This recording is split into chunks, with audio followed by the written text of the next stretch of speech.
Welcome back, Star Wars fans, to episode 81 of Reynolds Reviews, and on today's episode, a recent vintage pickup and a not so recent, not so vintage pickup. Cue the march.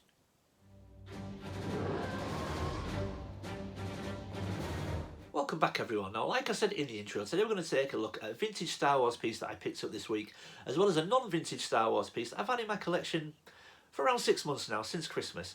Now, the non-vintage piece is something that I've wanted to do a video on for a while now, but I've avoided it for obvious reasons, which will become apparent during the video. Intrigued? Come on, let's go take a look.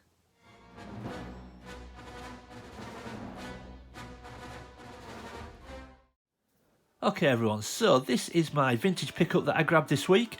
I managed to pick this up off Tony, a good friend of mine. Tony also runs a YouTube channel, I'm sure you've heard of it, but if you haven't, Tony runs a channel called Yorky Bespin.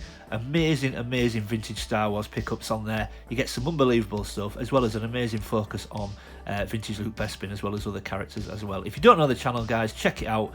Amazing channel, I'll leave a link in the description below. But I managed to pick this off Tony this week. I love, obviously, a card back these days. Tony knows that, as well as Christian knows that from Smuggler's Canyon, and I am partial to Luke Bespin as well, so let's just take a closer look. So of course I'm a sucker for the Empire logo. Empire Strikes Back is my favourite Star Wars movie, probably my favourite movie of all time, so the minute I see the Empire logo I'm in. Of course Luke Bespin.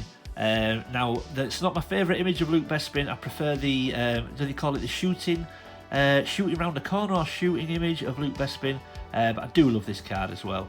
And then of course the minute we see that Palatoy logo, the minute I saw this card I was in.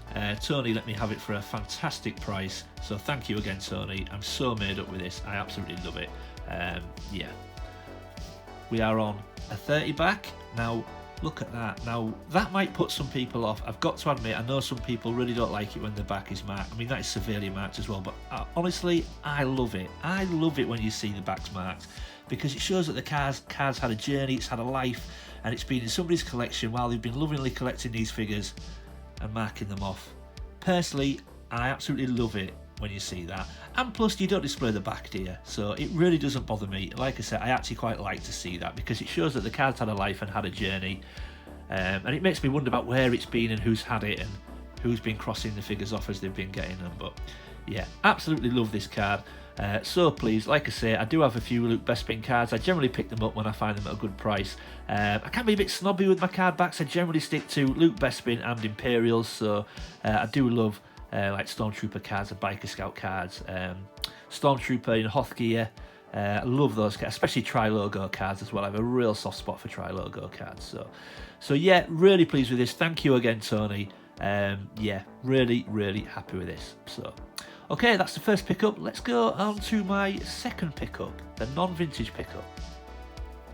Okay, here we go. So straight away, if you're watching, you may understand why I've been hesitant to do a video on this item. Now, as you can see, this is a Bespin Cloud City playset, but it is not an original, it is a reproduction.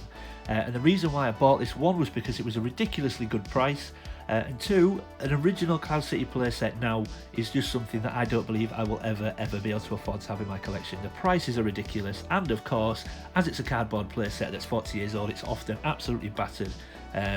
So am I going to spend potentially £1,000 on a battered playset, or am I going to have this one for far cheaper? If the choice is not have one at all or have this, I'm going to pick this. So the reason why I've been hesitant is because obviously, you know, it's quite a hot topic, the old anti-repro. I try to avoid it at all costs in my videos and in social media because it exhausts me. I have zero interest in it whatsoever.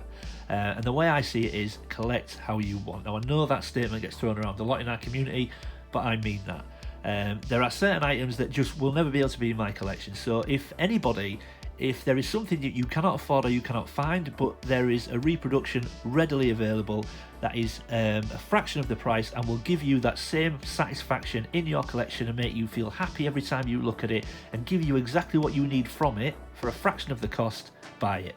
Without doubt, buy it. That's how I collect. You know, that is why I've bought this playset. It's not something I ever had as a kid, and I could never afford it now as an adult, but I wanted one because I love how it looks and I love how it displays. So I bought it. Now, I don't care if you're old, young, rich, poor, fat, thin. if you want to collect how you want to collect, then do it, and I will always support that. I have no issue with it.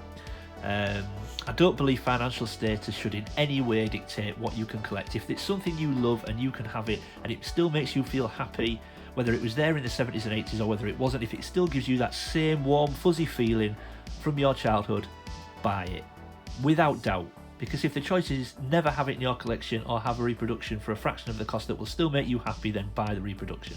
I have no issue with that. That's just where I stand, that's where this channel stands, and I want everyone to know that. There will be no judgment here. You know, I don't care who you are, what you are, how rich you are or how poor you are, whatever, collect how you want and you are welcome here. That's fine. You don't have to agree with that, but as long as your arguments and your opinions are polite and friendly, then again, you are also welcome here. That is not what I'm saying. I'm not saying you have to agree with that statement. All I'm saying is you have to be respectful and polite to your fellow collectors, however they collect. So, okay, so I picked this up from a company called Replicator inserts. Replicator inserts? No, Replicator boxes and inserts. They do sell on eBay, but they also have a UK website. And basically, these guys sell reproduction boxes and play sets from vintage Star Wars of pretty much any vehicle and 12-inch figure that you can think of. So if you've got a vintage X-Wing, Falcon, whatever, that you want to display with a box and you cannot find an original box or afford an original box that is in good condition. I mean, bearing in mind they're battered as well, so you may not like the fact that even though you want an original box, you might not like the fact that it's a bit battered and bruised. You can get a brand spanking new box for any vehicle you can think of from these guys.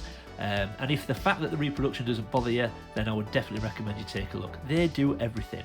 However, so I was browsing the website and then I saw this playset and I just thought, I need that in my collection. I'm never going to be able to afford an original one.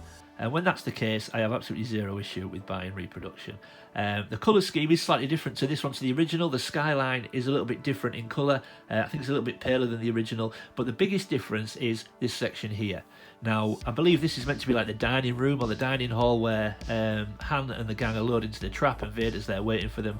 On the original playset, this area, this floor area, is more of a beige colour. It's got a brown tinge to it, whereas this is like a grey or like an off-white. So again, you cannot mistake these for original. I mean, the condition would obviously give away anyway because they're brand spanking new. They do go together well. They fit together quite well. It's nice and sturdy. It's not flimsy. It does fit together quite secure, this top section as well. It really is good. But yeah, I'd recommend this to anybody. It's something that if again, you've always wanted one of these play sets and you can never afford the original, I'm going to tell you at the end of this video how much this costs. I guarantee it will surprise you. But yeah, so I wanted to get this on the shelf and I felt it would look great with vintage figures on. So let's get some vintage figures on there and see how it looks. And look at that, I think you'll agree. Once you get it populated with some vintage figures, it looks absolutely stunning. It looks fantastic when it's displayed on my shelves. I love how it looks. I love how the figures just fit in there seamlessly. It looks absolutely amazing. I do need to get an apron and a bag for my Ugnaught though. There is one figure missing that I would like to get in there, and I will pick one up soon. I have got a C-3PO with detachable limbs, but I just need the net that goes on the back of Chewie, because I then plan to have C-3PO on his back. So that's the only thing I'm missing. I would like to get that in there. But I mean, once the vintage figures are on there, I mean, how amazing does that look? It displays fantastic on the shelf. I absolutely love it. I know I've got some stormtroopers on the back of the walls there, but I have got one in there as well. Obviously, we've got Han and Leia up on the gantry there. I like to pretend that he's up there waiting to go into the carbonite, but yeah, I absolutely love this playset, and I am so pleased that I picked one up. So, if you're in any way interested in picking this up, believe it or not, I got this playset for £20. That's all it is, straight up, buy it now, £20. I'm not even sure if I paid postage on it, but even if I did, I mean, 20 quid for that. When you look at the original, what it's going for now, and it's in minty condition, okay, it is a reproduction, it wasn't around in the 80s, but for 20 quid, I don't care at all. It looks fantastic on the shelf with my figures. I'm so pleased. So if you need a playset, you know, and if you're not bothered about it being reproduction, take a look at the website, or if you want any boxes for your vintage vehicles and you can't find an original box or you can't afford one, again, check it out. I guarantee you'll find something that you like on there. So yeah. So there we go, everybody. You will have noticed this week we were back to the standard intros for Reynolds Reviews. I hope you've been enjoying the in the style of intros. So far we've done Paul from Paul's Collectibles and Christian from Smuggler's Canyon, but there will be more. I just need to look at how they fit into my videos and just look at an angle for doing some other people. So you may not see some for a few weeks, but there will be more coming. Nobody is safe, so look out for those.